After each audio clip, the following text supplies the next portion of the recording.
توبہ پہ قائم رہنا یہ بہت بڑی بات ہے۔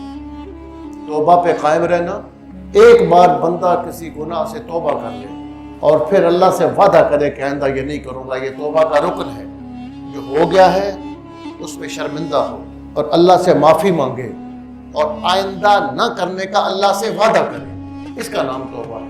یعنی جو ہو الندم علی ما مضی، جو ہو چکا اس پہ نادم ہو جائے، شرمندہ ہو اور پھر اس سے اللہ سے معافی مانگے۔ اور توبہ کی آخری اور سخت شرط یہ ہے کہ آئندہ اللہ سے وعدہ کرے کہ آئندہ یہ کام نہیں کروں گا۔ جو سچے دل سے توبہ کرتا ہے، اللہ فرماتا ہے کبھی ہم ایسا بھی کرتے ہیں کہ اس کے گناہوں کو بھی نیکیوں میں بدل دیتے ہیں۔ سچے دل سے گناہوں سے توبہ کرنے والا کبھی ایسی مقبول ہو جاتی ہے توبہ کہ اس کے جو گناہ تھے اللہ انہی کو نیکیاں بنا دیتا ہے۔ اور اللہ فرماتا ہے ایسی توبہ کرنے والوں کو میں اپنا محبوب بناتا ہوں۔ یحب التوابین، اتنی بڑی بات ہے سچی توبہ۔